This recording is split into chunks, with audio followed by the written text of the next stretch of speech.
आज हम बयान करेंगे कि अगर कोई शख्स ख्वाब के अंदर कार देखता है, ख्वाब के अंदर कार को चलाता है, ख्वाब के अंदर अपनी गाड़ी देखता है, ख्वाब के अंदर अपनी गाड़ी का एक्सीडेंट हो जाता है, ख्वाब के अंदर अपनी गाड़ी के ज़रिए मंज़िल मकसूद तक पहुंच जाता है, ख्वाब के अंदर अपनी कार पर गाड़ी पर सफ़र करता है, उसके अंदर पेट्रोल डलवाता है या बगैर पेट्रोल के गाड़ी चल रही होती है या अपनी गाड़ी को बगैर टायरों के देखता है, तो उसकी क्या क्या ताबीरात हो सकती हैं। उन सारी सूरतों को जानने से पहले हमारे चैनल को सब्सक्राइब कर लीजिए। चलते हैं ताबीरात की तरफ।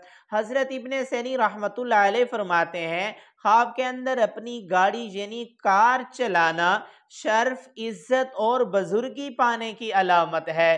ख्वाब के अंदर अपनी कार देखना और उसको चलाना इज्जत में इजाफे की तरफ इशारा है और दिल्ली मुरादें पूरी होने की अलामत है।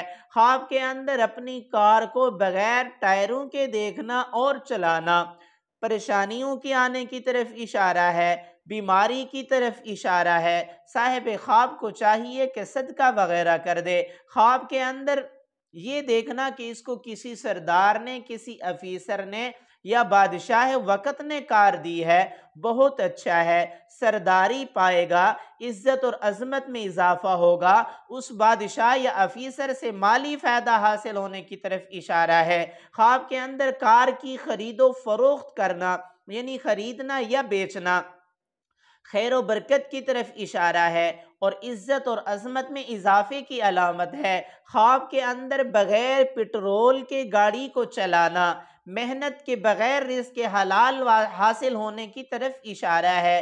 ख्वाब के अंदर कार को बगैर ड्राइवर के चलते हुए देखना बगैर मेहनत के वसी कारोबार मिलने की तरफ इशारा है। ख्वाब के अंदर कार का एक्सीडेंट हो जाना परेशानी की अलामत है। इस सूरत के अंदर सदका करना चाहिए। ख्वाब के अंदर किसी दूसरी कार ने आकर इसकी कार को टक्कर मार दी, तो इस सूरत में भी सदका कर दे, इससे भी परेशानी आ सकती है। ख्वाब के अंदर अपनी कार को चलाते हुए मंजिल मकसूद तक पहुंच जाना दिल्ली मुरादें पूरी होने की तरफ इशारा है, माल कसीर हासिल होने की अलामत है। हज़रत इमाम जाफ़र सादिक रहमतुल्लाह अलैह फरमाते हैं, ख्वाब के अंदर गाड़ी यानी अपनी कार वगैरह को देखना 8 वजूहात पर है।